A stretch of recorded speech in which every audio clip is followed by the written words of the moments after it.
there's always a story with the data and the work we're doing, and like, Right. does the other metrics help tell that story, and do we need to make a difference? Like, are we not hitting the revenue goal for something, and why? All right, let's look. Is our click-through rate down? Is our open rate down? If so, let's try and test something to solve that. Yeah. See if it affects revenue. Like.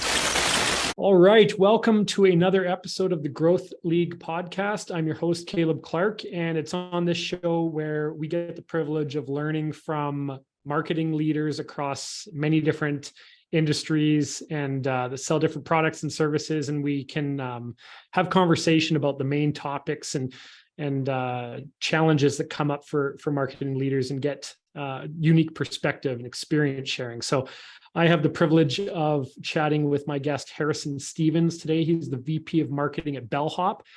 Bellhop's a pretty interesting organization. You'll tell us more, Harrison, but it's one of the fastest growing tech companies in the States.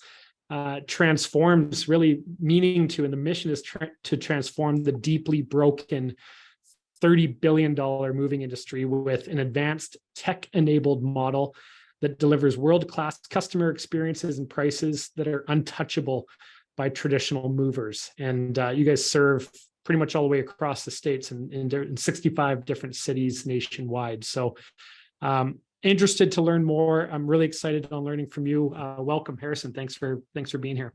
Awesome. Yeah, thanks for having me.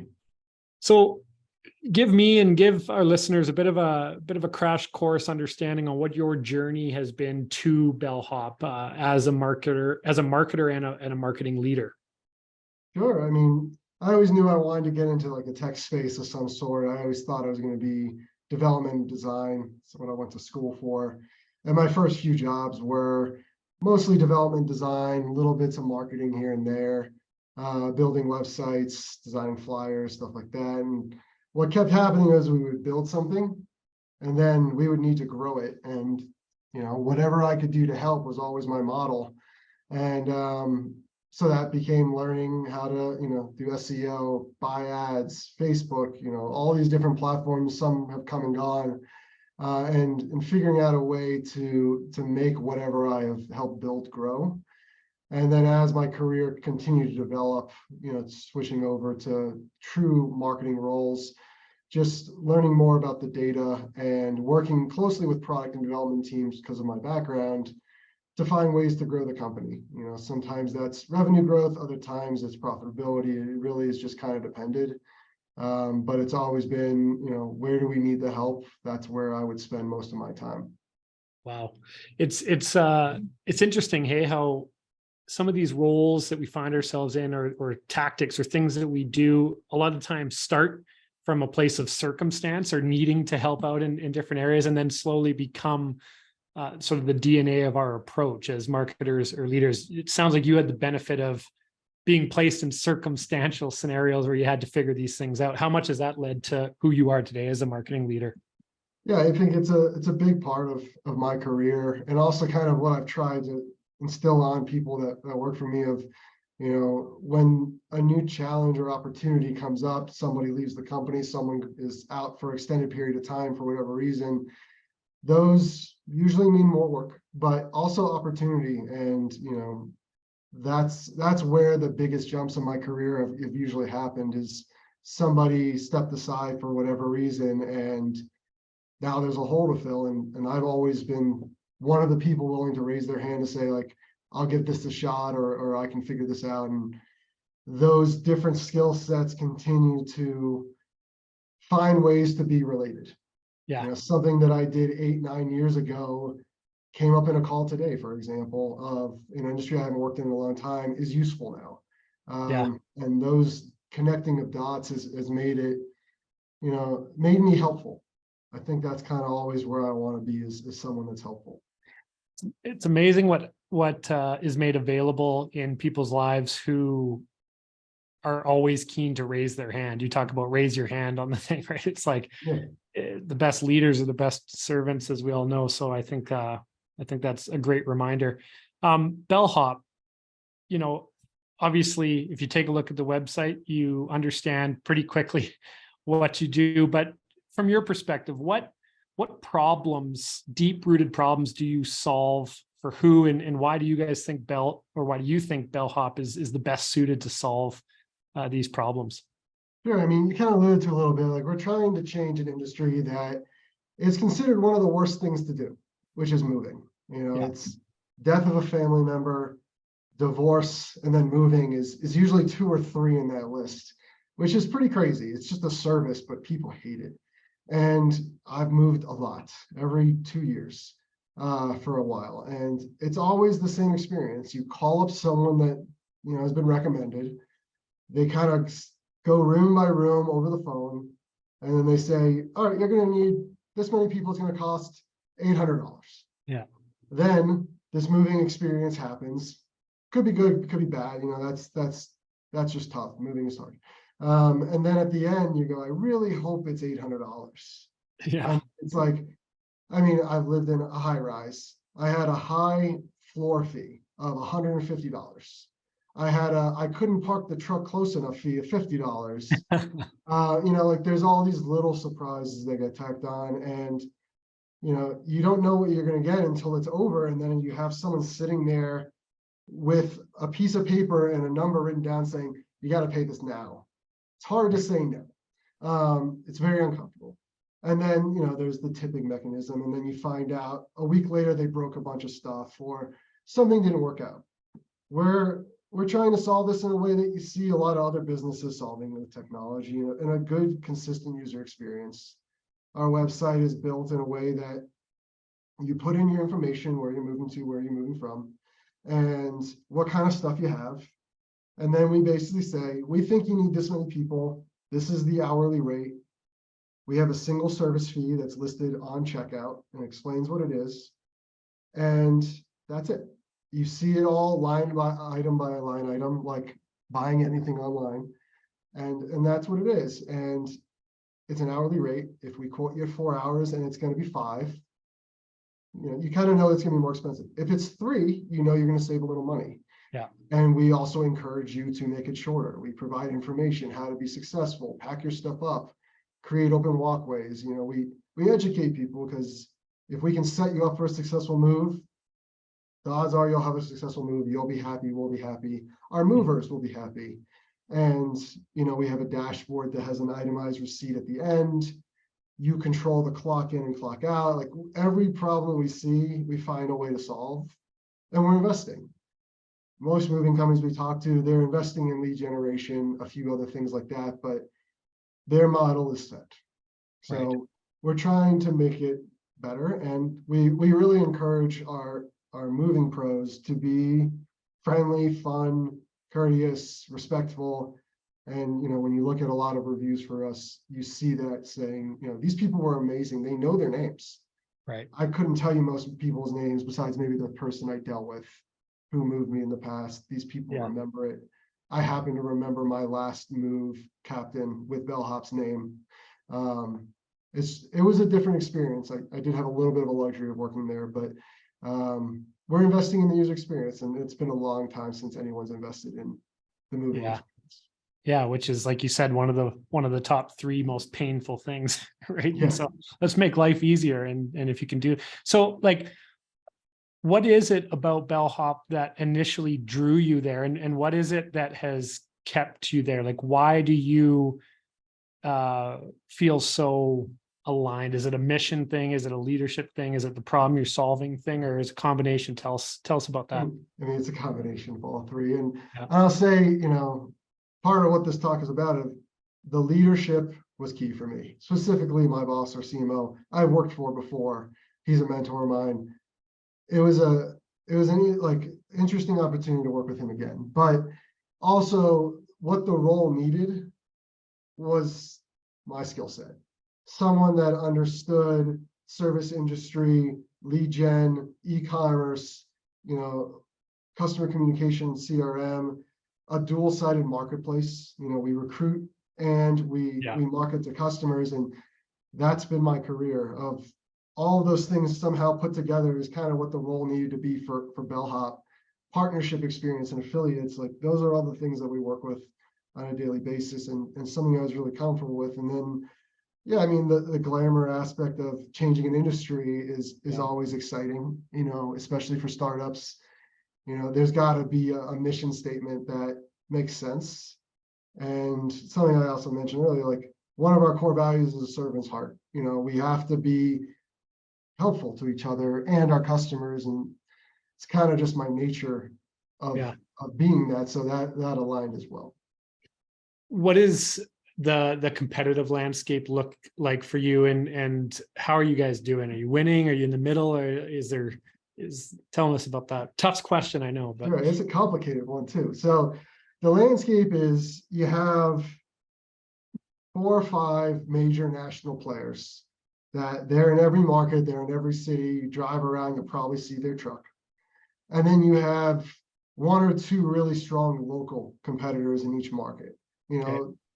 I'm from Miami. I don't live there anymore, but like if you watch a Heat game or a Dolphins game or a Panthers game, like you see the same moving company there. They're only in Miami. Right. You got to compete with them. You have the ones in New York, like there's the local. And every location for us, we have, a national brand, but every location is competing at the local level, even to the neighborhood in some aspects. So that's a unique part for my career is the super hyper local and national blend that we Yeah. have. And our model is different. We have a lot of 1099 workers that, we have to vet, train, work, provide opportunities for them to learn. But they have a very flexible schedule, which is great in some ways. We can have people, a lot of college students will work for us during the summer, Right. which is when everyone happens to move. So that's kind of nice. But then, we may not have as many people moving in one city as another, teammates, pros for us. So we have to kind of balance. Our supply is ever changing. Right. And, that's something that I got a big opportunity to work on when I first arrived is how can we match our supply and demand more effectively by market, by week, Right. which is a never-ending cycle. Yeah. We're pushing, we're pulling, we're pushing, we're pulling. Most people move at the end of the month, so we have to ramp up and then we have to ramp down, and it's always a push and pull seesaw. Right. And I think at least from a marketing perspective, our cost to acquire a customer percentage is really competitive, or beating most of our competitors on that aspect. So those ratios you're talking about in terms of the supply demand, you almost have to have a dashboard, or however you look at that, across 65 different markets, because the local complexity of it is so different. Pittsburgh to Miami to Denver, right? Correct. And that was one of the first things that we built, is a dashboard. It used to take, I don't know, an hour to look at a week's worth of data for one market. Yeah. Now I can do all markets in about 15, 20 minutes. Maybe we look into one in a little more detail, and it's, do we have enough trucks? Do we have enough captains? We need a leader for each move. Do we have enough, we call them wingmen, just the typical labor. What's missing? Can we drum up another person to unlock one more move? Right. And we fortunately have a pretty good supply team that's really involved in these conversations on a weekly basis with me that help us figure it out and solve new problems, coordinating with recruiting. Do we need more traffic? Do we need more people? Yeah. It's been a weekly discussion for So years. yeah, no, I bet. I think I'm looking at this like a spider web of problem here, not problem, but like ways that you would need to build your strategy and execute in such a way that you consider a few different things. Number one, national versus regional. So like evergreen versus project or whatever, national versus regional, as well as supply side versus demand side. So there's kind of 4 quadrants that you're always looking at. How do you and your team accommodate those 4 quadrants when you're putting into market a plan or a campaign or something like that?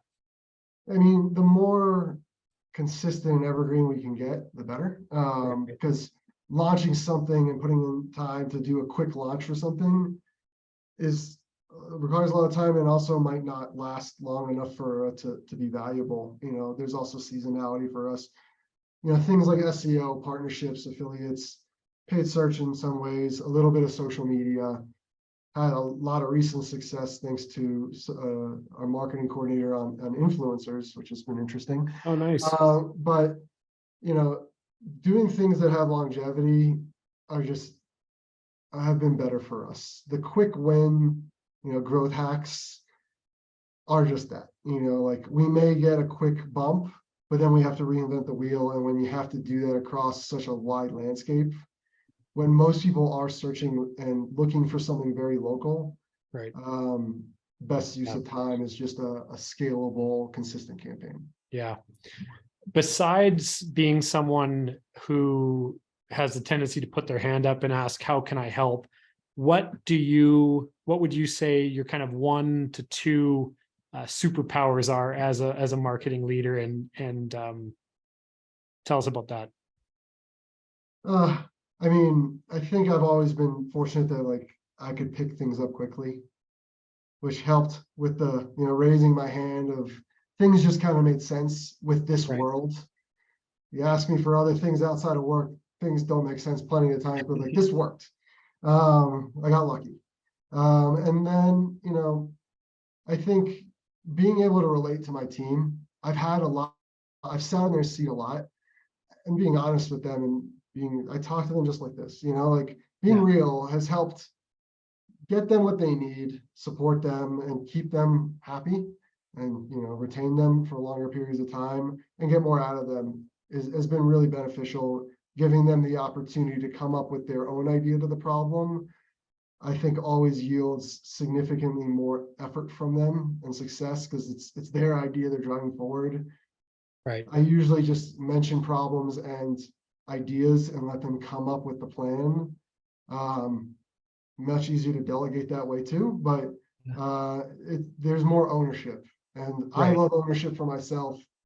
And it seems like the people that I've hired really enjoy it as well. Of this is my project, I'm going to see it through to the end. So that's awesome. And with that approach, can you tell me about what happens, or what does the conversation sound like when the ball is completely dropped? So you've empowered them, you've allowed them to do the thing, and then it's just like total flop or maybe a critical mistake. How does that sound if they're talking to Harrison on the heels of that? Yeah, I mean, I try my best not to put people in a position where it's like, if they make a mistake, we're losing a lot. Right.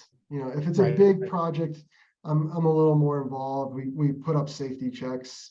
If it's like a software purchase that's really expensive, are there outs? How can we make sure that like the contract is set up for success and set up for failure success in that sense?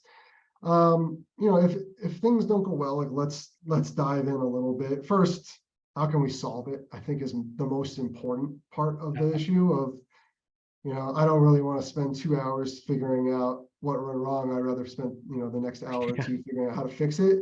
And then, debrief of like, all right, where did something go wrong? Like, did we rush into a certain decision? Was it just a technical error? Like, things happen. And make sure that they have the confidence to like move forward. Because like if they're paralyzed, then like we're stuck. I can't do what they're doing. Usually I've hired someone that's better than me at that position than I would ever be. Like I need the expert to be going full steam. So things happen. Like it's marketing, it's also the internet. Like things break all the time. Like Totally. How can we make sure that we catch them quickly so that they're not catastrophes? And how do we solve them quickly or revert back?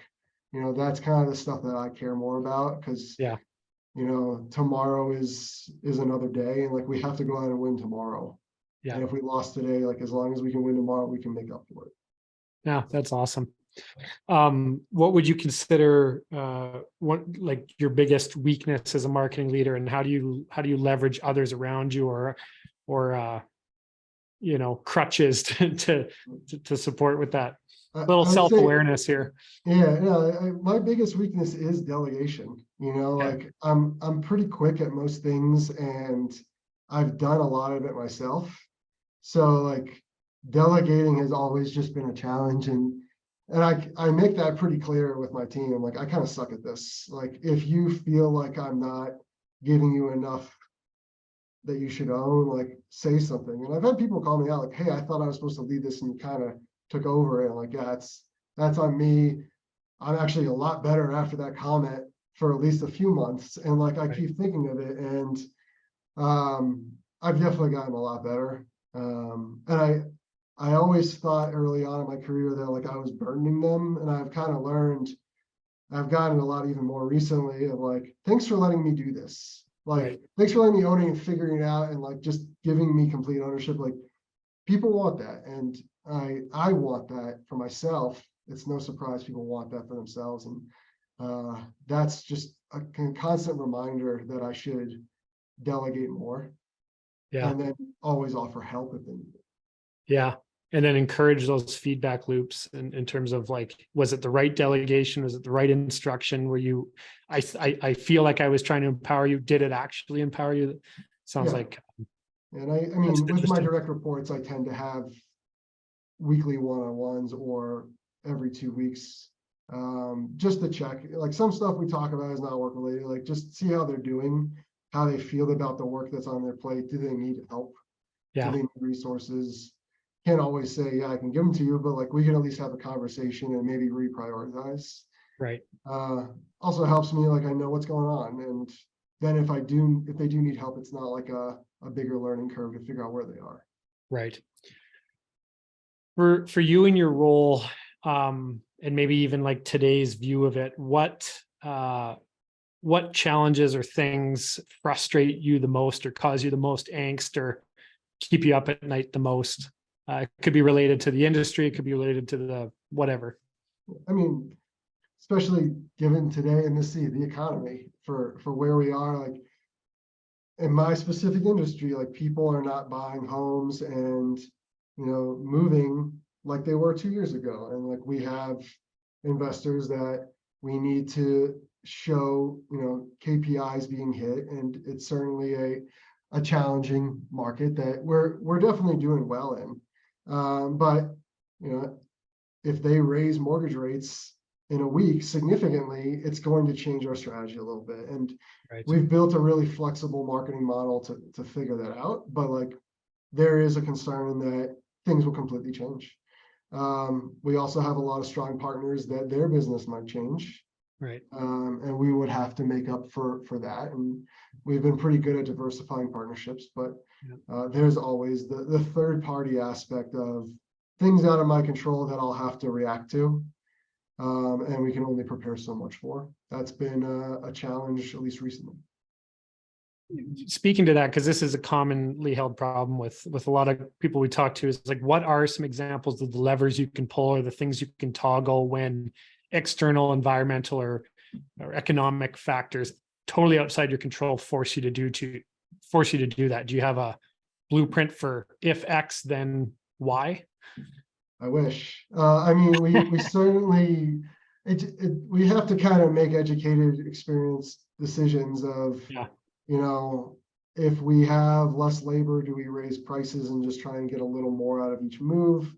Do we have too much? Do we need to lower? Like, we make a lot of adjustments on a weekly basis, and we have great data to work with, including third-party data from partners that have immense amounts of data. We have to be flexible. Yeah. Things are going to change for better, for worse every week. Not expecting that not to happen is probably going to be a weakness. So Yeah. Yeah. we have to navigate it, and I think that's what's helping us grow at a rate that most of our competitors are seeing, different rates that we at least hear of, is because we have a really flexible process versus we have a set team that does this and we Right. stick Right. to Right. Right. that. Right. It's just different. A flexible process is great, is one thing, and it ultimately is meaningless if the team itself doesn't adapt that flexible mentality. So I imagine that's a big part of your job is continuing to grow that mindset, right? Yeah. I mean, we've tried to hire people that have a similar mindset to us Right. of, Of course. we want ownership, we want to figure it out, we want to see it succeed, and we got to do what we got to do. So when challenges come, there's people that are always willing to raise their hand to figure it out and help each other. Right. How is the team constructed, whether it's a combination of internal, external, or both?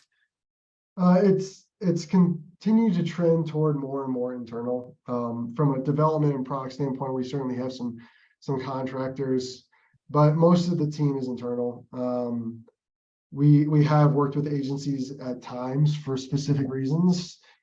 Currently today, we're not working with many for different reasons. And I would say in my career, that's typically been the case. We've worked with agencies, or I worked with agencies, more on a specific channel basis, Mhm. and in a really close proximity when it's worked well. I haven't had a ton of success with the all-encompassing large marketing agency. Right. I think they're great in certain instances, but for me, when we make changes often to things, the communication loop is harder. Right. If it's, let's just say paid search. If we have a paid search agency and I have someone that's working with them really closely on a daily basis because we're doing a lot, spending millions of dollars, that made sense for us at that time. And we incentivize them on performance. If spend reached certain levels at a certain efficiency, we'll call it ROAS, they would get paid X. They would want to hit the ROAS goal and spend. And if they went over, they'd make more. Right. We incentivize them towards our own goals. Right. And if we win, they win. That Yeah. was the right setup versus when it's, just a monthly retainer. I've had mixed results. Sometimes it's been great, sometimes it hasn't. Yeah. But the performance agencies have worked well. Yeah. And I mean, in most of my jobs, there's a lot of changes going on that you kind of have to be in it to be able to manage it well, is my opinion. Yeah. In those instances where agency, full or non-channel specific agency relationships didn't work out, is there anything that comes to mind in terms of the one or two reasons why that didn't happen, or what is not working out show up as for you in your experience? Yeah, I mean, oftentimes it's internal data is the truth, the source of truth, and Yeah. they're looking at the channel data, and they tell different stories. And I think there's value to both, but like when we're reporting internally to the board or our owners, et cetera, on internal data, and they're making decisions on external data, it's gotten complicated, and getting them access hasn't always been the easiest. Right. Or they just weren't comfortable looking at it. It's just, I've had that where like that wasn't their thing.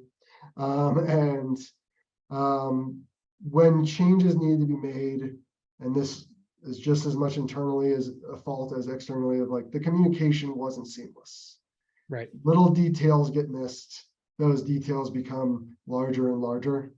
And I think it requires a certain amount of effort internally to make an external agency work, as well as Yeah. the opposite. So Yeah. It's a partnership, right? So, yeah. oh, that's interesting. With your internal team, with your internal team specifically in this case, how do you encourage? Actually, let me ask it this way. So you have your team, your marketing department. How do you encourage collaboration and cross integration amongst other departments to really round out or create a sense of holisticness, if that's a word, to the marketing system? And how important is that for you guys? Yeah, I mean, when someone needs to, because I'm working in a department constantly, when someone needs something from someone on my team, I just tell them to go directly.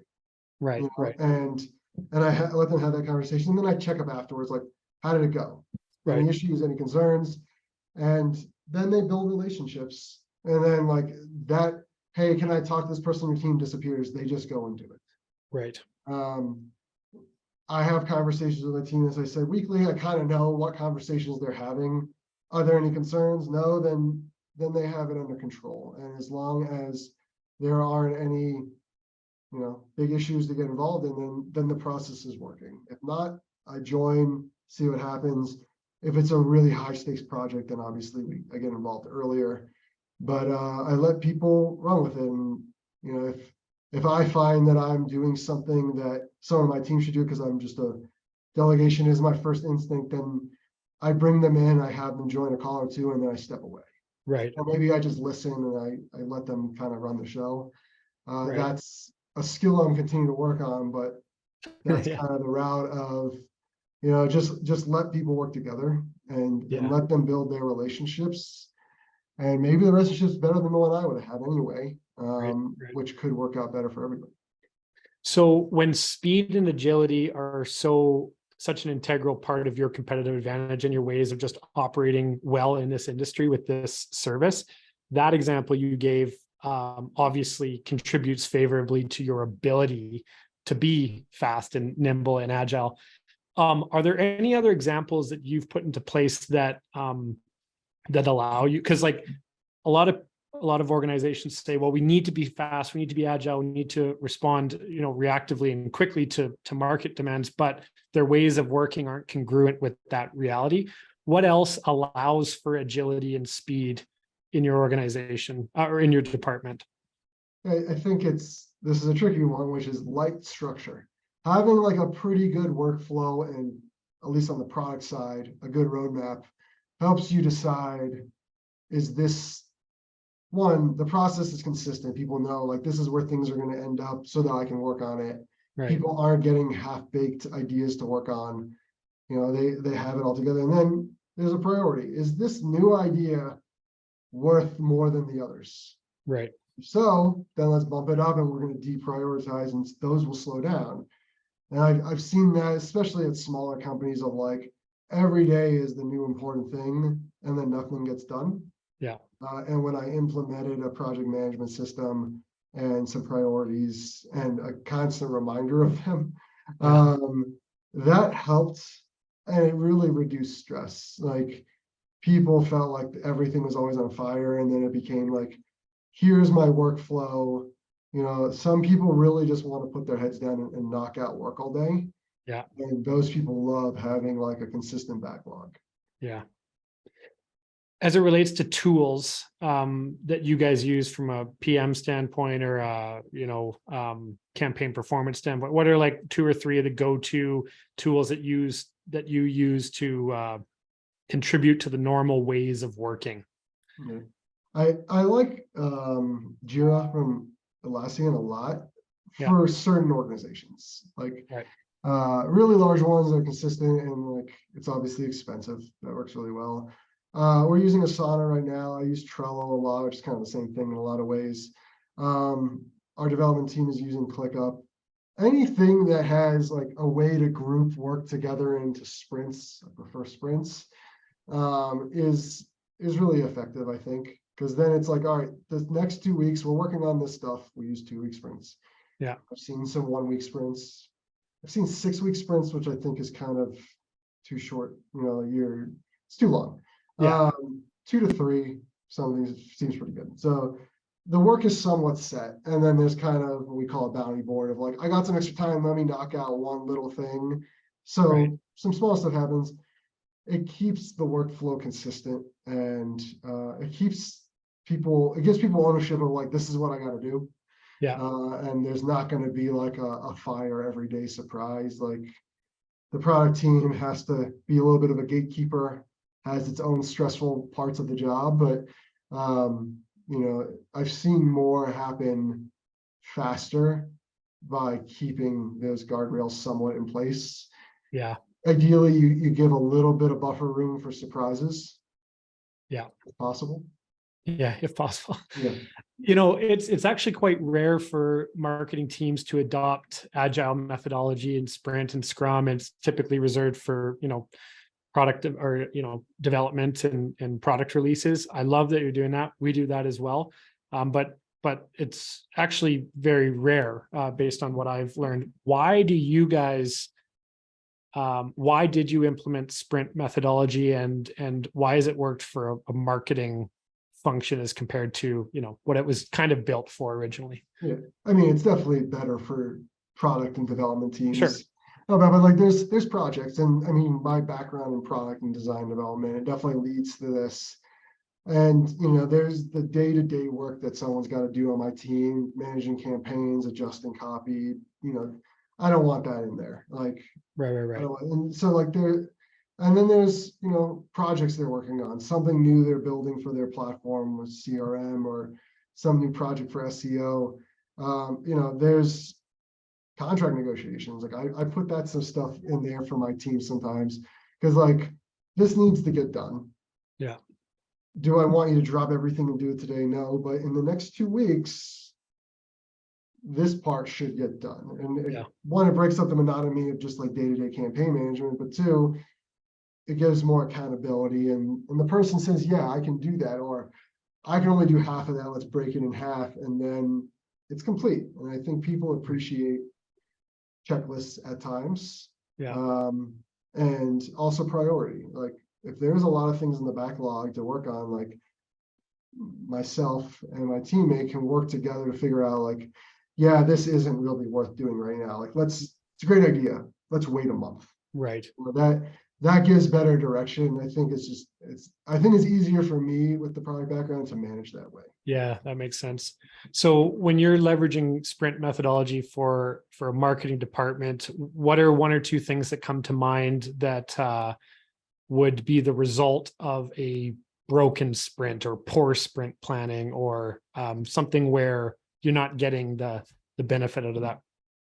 I mean, focus is always one, like people Yeah. forget, and like that's just human nature. So there's that aspect, just kind of have to call out what it is. A lot of times certain things are much bigger scope than the person realized. Yeah. Sometimes I think that early on and I wait to see, and so sometimes I'm proven wrong. Like Right. some people are much faster than I expect them to be, and it's great. Yeah. But other times they're not getting the information they need from other parties on my team or from other teams. Just depends. That can delay things. Revisions can always delay things, and stuff gets bumped. And like Right. I'm not like a real huge stickler on like you missed the deadline. Like let's talk Yeah. about it and see. And it's definitely more directional than Right. from product and development. It needs to be much stricter Yeah. to really make the engine go. Because like if you're always like a week late, it's a problem. Versus the marketing engine is still running. We're still doing our day-to-day stuff. Like the project is 1-2 days late. Right. It's not as critical in most instances. Sometimes there's hard deadlines we have to hit. Right. Yeah, the reason I keep asking about this, because I feel it's rare that marketing functions are leveraging agile. Your guys' Scrum cadence is like a daily quick stand up to talk about this stuff, or how does that work? We don't really do that. It would be great. Okay. We basically it's the weekly one-on-one with my team, Okay. and then we also have a Monday and a Friday just marketing team meeting. Okay. That we go through our goals and metrics. We have Right. OKRs for the quarter that we kind Oh, of track interesting. how we're doing for the month and then for the quarter.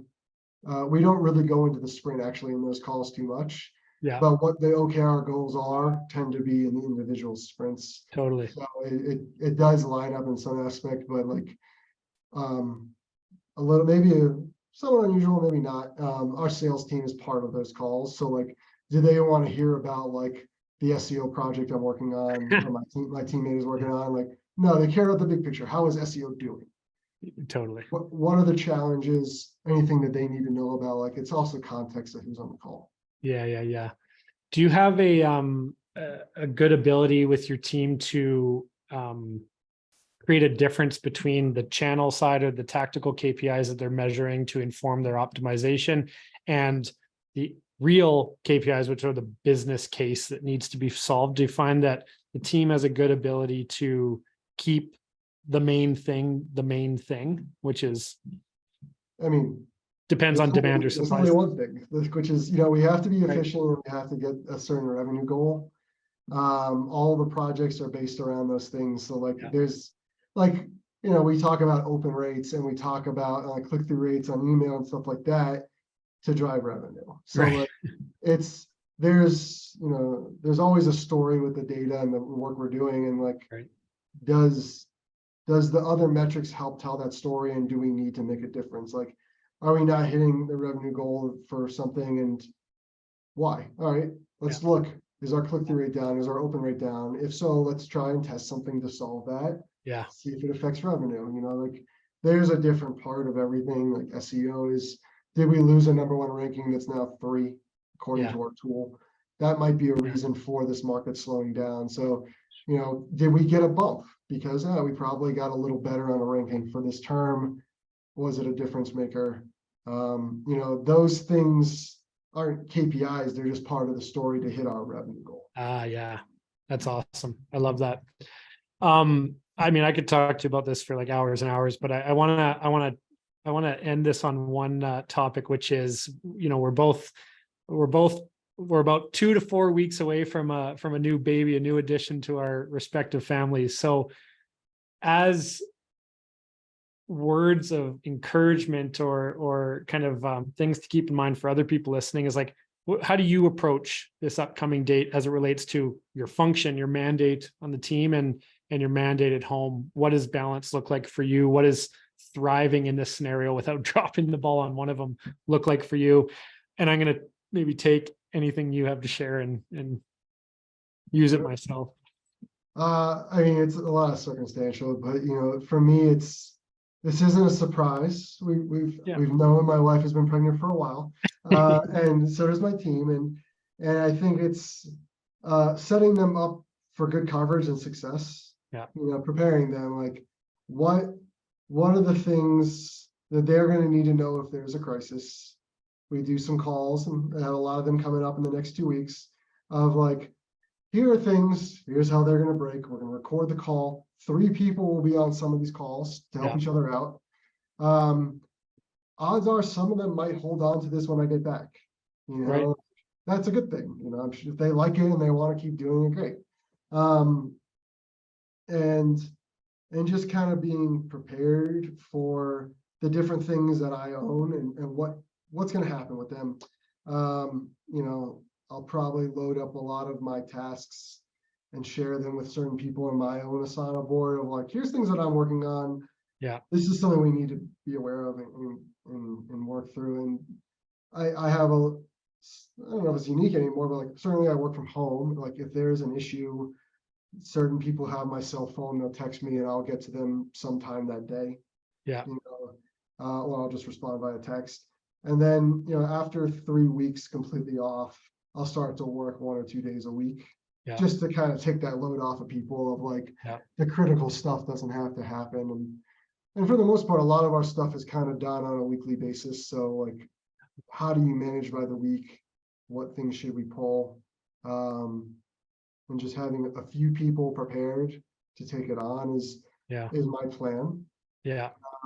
Well, one of the things I picked up that resonates a lot is democratizing the information, like just simply like not harboring certain things that you think are either applicable or not applicable will solve a lot of the problems, right? It's this democratization of the information. If you have the right team, that can kind of solve everything. So yeah, I mean, it's something that I've been preparing for a while. And like there's certain things that I know could be complicated. Yeah. And if I have 2 or 3 people on a tutorial call that I record, and they all have access to some of the stuff already because I've had like quick calls with them on it, they're going to be more prepared. I have someone on my team that's going on a 4-week vacation, basically right when I get back. And we've been having calls, just walking through and recording it all, what to do. Yeah. And like, I'm very comfortable maintaining, but if something breaks, I'm going to have to refer to those calls because it's been months since I've done some of the stuff that she's talking about. Having that will certainly make me feel a lot better. Yeah. And I'll just try and change as little as possible unless we need to really do something specific. Yeah. Well, I'm very honored that you would, in this final 2-week sprint, take time to have this conversation. But again, I think it's so important to share your perspective and your experiences and have it contribute to other marketing leaders' growth and journey. So I really appreciate your kind of service nature in this regard. Yeah, I appreciate you having me on the call. Awesome. Thanks, man. Great to meet you and great to chat. I appreciate it. All right. Thank you very much.